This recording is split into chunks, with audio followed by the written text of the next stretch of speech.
right, so of course Miles Bridges is in a lot of trouble here, man. Miles Bridges is a guy in the NBA that plays for the Charlotte Hornets, and he was up for a huge deal, the first real contract. And now felony charges have been filed against him for domestic violence, child abuse, all of that stuff. He has pled not guilty.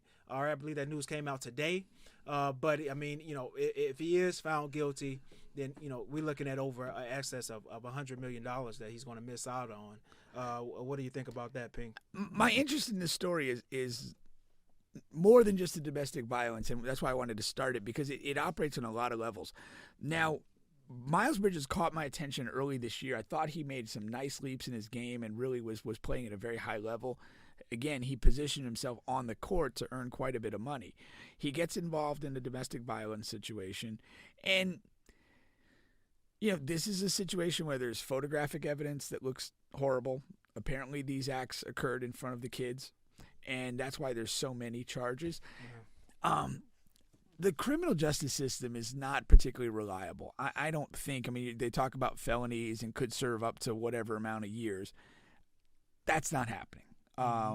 What he gets in a criminal setting is not going to be mammoth or anything like they're talking about. It'll be something, and I think that's probably right. But the bigger question is, how will the league respond to this? Yes. And, are they going to basically just say, we're good without you? And here's the thing. Miles Bridges made a leap in his game. He played very well. But he doesn't mean a damn thing to the league. If you think about it. He's not an all-star. He's not a face of franchise guy. He is completely expendable from a protect the brand standpoint. Yeah. And I'm curious to see how the league handles this. Yeah, because I feel like the NFL would overreact. Because the NFL has stepped in dog poop too many times. Yeah. And the NBA, and if you know something or remember something I don't, they haven't had a whole lot of this particular issue. Not a whole lot of this. We had the Kobe thing back in the day, which was sexual. Sexual rape allegations, sexual assault, yeah. And they basically let Kobe play through, but was at a super high level, and ultimately nothing happened in the criminal side. And that's what I mean by overreact, because of course if Miles Bridges is guilty, then he should max penalty. But what I'm saying is the NBA has typically over the years have letting things play out on the criminal side before they make a decision. NFL, they typically make decisions not only before criminal proceedings, but even after. If you're found not guilty, still Deshaun Watson was found not guilty, and he's still going to face criminal charges. The NFL is a mess for a lot of reasons, because sometimes they've been too lenient, sometimes they've been too hard. But this whole Deshaun Watson thing is ridiculous. Their handling of it is poor.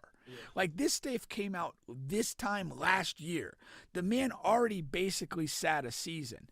You could have put him on a commissioner's exempt list last year and had him sit while all this gets sorted out. And then when it does get sorted out, then you make a decision. Is any further suspension warranted, or has whatever's happened has happened, and now he's okay to play? Okay. All this has kind of run its course, and now they're talking about, well, what are we going to do to suspend him? Yeah. And again, training camp's a week away, and they haven't made a decision. That's crazy. Which is stupid. I mean, at the end of the day, if you feel this guy needs to be punished, punish him. Yeah. We'll live with that. But why are we dragging this on to training camp? With no decision. And a part of their damage control is hiring a woman, and that's okay, but to hire a woman from outside of the NFL office to come in and be the arbitrator and to decide how many games Deshaun Watson. It just screams like we really don't know what the hell we're doing. We don't want to give him any games, but just so the world will see us as okay and due diligence and everything else. Yeah. We'll bring her in, and hey, a woman said she only gets 4 games. It wasn't us. She said that. Come on, man. That's just fucking.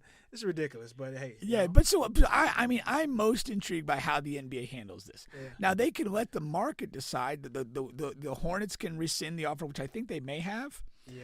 And then, as a free agent, is anybody else going to put money on him? Now, granted, with this hovering over him, The market value is much different than it was without it. But what is the market value? Yeah. Could he be like, no team wants the trouble right now and nobody picks him up? You always have your thirsty teams, man. Your Lakers. You do. 76. Well, and that's the thing. I mean, the reality is, and you mentioned a team like the Lakers, teams that have way too much money committed already. Yeah. If the price drops enough, they were not in the market to Absolutely offer not. a contract to Miles Bridges a month and a half ago. Right. But if this is a guy, because of this situation, can Goes now down to be a had minimum. for a league veteran minimum, that's a different ballgame. Why not roll the dice? Yeah. And then the next tier of that is, what, if any, action does the league office take? Exactly. Do they feel comfortable saying, well, we want a 25-game suspension, or we're going to suspend him for an entire season? I've always been fond of the NBA and the way they've handled business compared to most other leagues. I would hope that they would make a timely decision. If some sort of plea agreement is entered into, then make your league decision shortly thereafter. If it goes to a trial and there's a verdict, then make your decision shortly after that. Don't do what the NFL's done. They're an embarrassment in this regard. No, exactly.